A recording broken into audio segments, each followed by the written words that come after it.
नमस्कार बच्चों, आज के इस हिंदी कालांश में आप सभी का स्वागत है।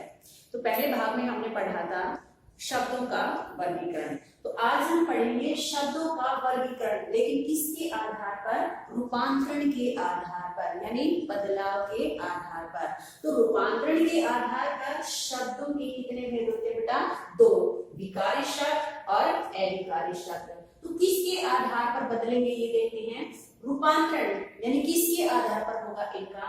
इसमें है यानी विकारी शब्द की अगर हम परिभाषा देखते हैं तो जो शब्द लिंग, वचन, पुरुष, कार और काल, इसके आधार पर यदि शब्दों में बदलाव होता है तो वो क्या कहलाएंगे? विकारी शब्द।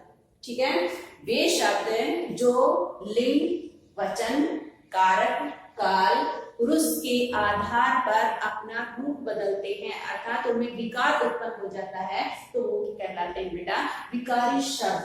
अब जैसे अब मैं इसका उदाहरण दिखाती हूँ आपको। जैसे मैंने लिखा लड़का, ठीक, लड़का का अगर मैं लिंग बनूं तो क्या बन जाएगा? लड़की। ठीक है, तो इसमें क्या है? बदलाव हो रहा है। तो बदलाव जिसमें हो रहा है वो क्या कहलाएगा? विकारी शब्द कहलाएगा। ठीक है, तो विकारी शब्द के कितने भेद होते हैं? चार, संज्ञा, सर्वनाम, विशेषण और क्रिया। ये इसके आधार पर है। विकारी शब्द के आधार पर शब्दों का यदि हम वर्गीकरण करते हैं तो इसके चार भेद माने गए हैं: संज्ञा, सर्वनाम, विशेषण और क्रिया। अब अगर अविकारी शब्द की बात करते हैं तो अविकारी शब्द कौन से होते हैं? ए का मतलब क्या होता है? नहीं, यानी जो शब्द लिंग, वचन, पुरुष, कार और काल के आधार पर परिवर्तित नहीं होते, अर्थात अपना रूप नहीं बदलते, तो वो क्या कहलाते हैं? अविकारी शब्द कहलाते हैं। इसके कितने भेद बताए हैं? 5 भेद: क्रिया विशेषण, संबंध बोधक, समुच्चय बोधक, विस्मय बोधक और निपात। तो ये किसके आधार पर है? अविकारी। तो क्रिया विशेषण, जैसे बच्चा धीरे धीरे चलता है, धीरे धीरे क्या है? क्रिया की विशेषता बताई गई है। तो धीरे धीरे जो शब्द है क्या हम इसमें परिवर्तित कर सकते हैं? नहीं कर सकते। तो ये क्या हुआ? अविकारी शब्द हुआ। ठीक है बेटा, तो ये थे इनके दोनों के भेद। अब जो विकारी और अविकारी शब्द हैं, शब्दों के साथ ही क्या जुड़े होते हैं? पद जुड़े होते हैं। शब्द और पद में कई बार बेटा अंतर पूछ लिया जाता है कि शब्द और पद में अंतर क्या होता है। शब्द मैंने बताया था कि वे वर्णों का सार्थक समूह को क्या कहते हैं? शब्द कहते हैं। लेकिन पद किसे कहते हैं?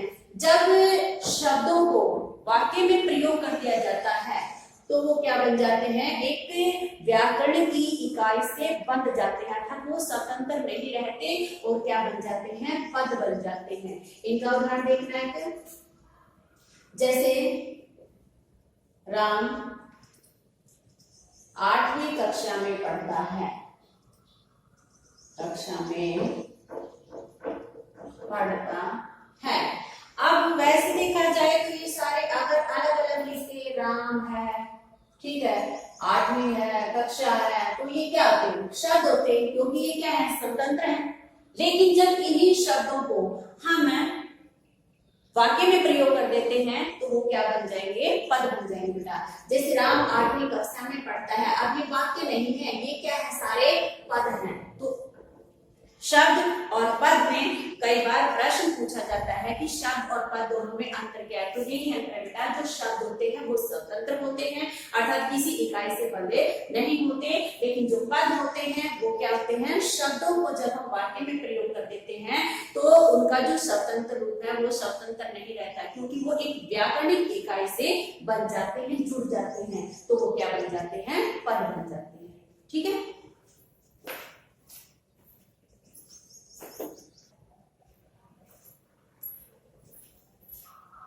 आगे देखते बेटा।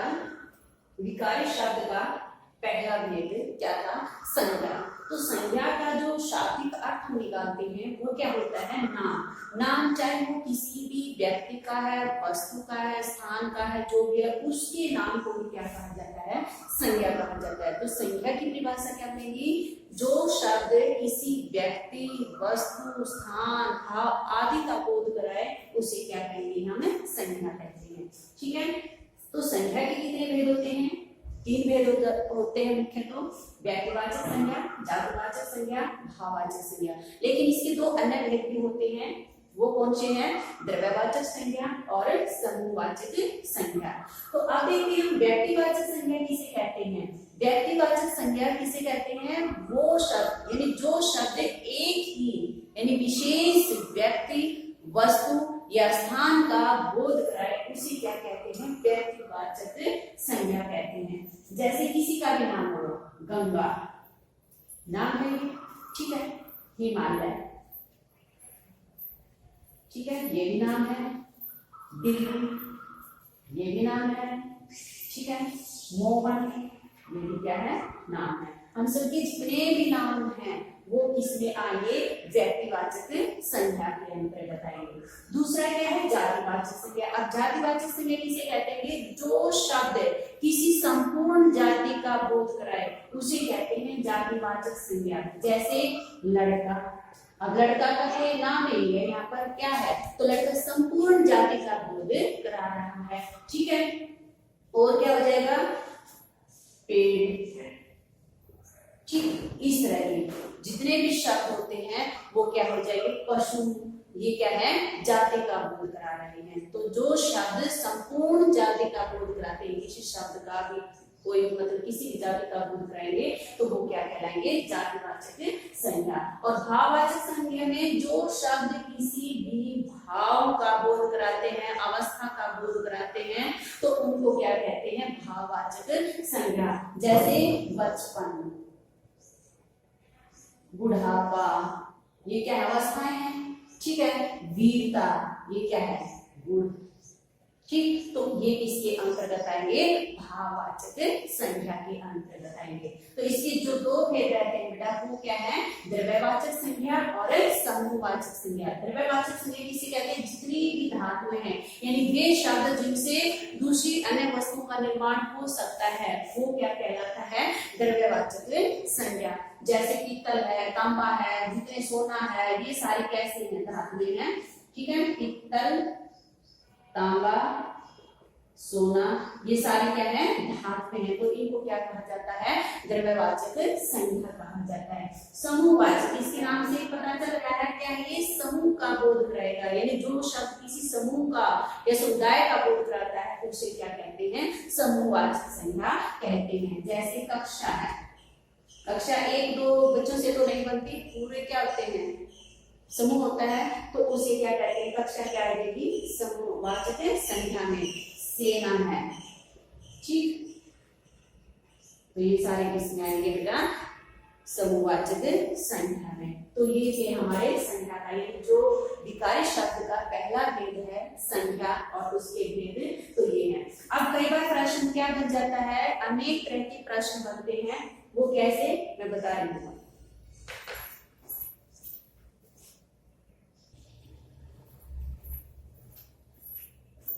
आगे देखते हैं, हमने संज्ञा के 5 भेद किए।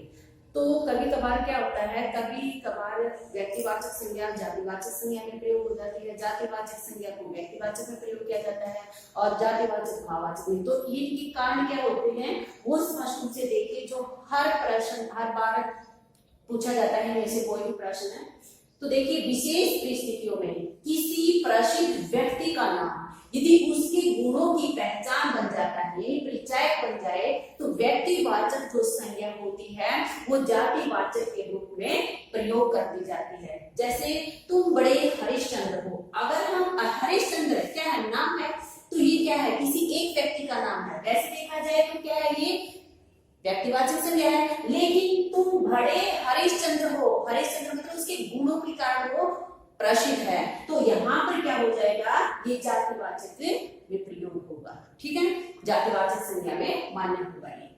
तो कभी कभार जातिवाचक संज्ञा का व्यक्तिवाचक संज्ञा में प्रयोग कब किया जाता है, जहां जातिवाचक शब्द किसी व्यक्ति विशेष या स्थान विशेष के लिए रूढ़ हो जाता है, यानी उसी के लिए प्रयोग होता है, तो वो क्या बन जाता है, जातिवाचक क्या बन जाएगा, वो व्यक्तिवाचक के रूप में। ठीक है, जातिवाचक संज्ञा का व्यक्तिवाचक के रूप में, यानी संज्ञा तो जातिवाचक है लेकिन हम उसको व्यक्तिवाचक कैसे कह सकते हैं। उदाहरण देखना, पंडित जी हमारे प्रथम प्रधानमंत्री है। अब पंडित जी क्या है, पूरी जाति का बोध उड़ा रहे हैं, तो हमें पता है कि क्या है, जातिवाचक संज्ञा है। लेकिन यहाँ पर व्यक्तिवाचक क्यों है, क्योंकि ये पंडित जी किसके लिए है, किसी प्रसिद्ध व्यक्ति के लिए है।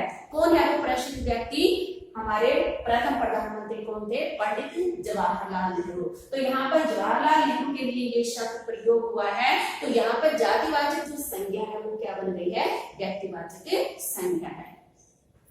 तीसरा देखना, भाववाचक संज्ञा जातिवाचक में कैसे बदल सकती है।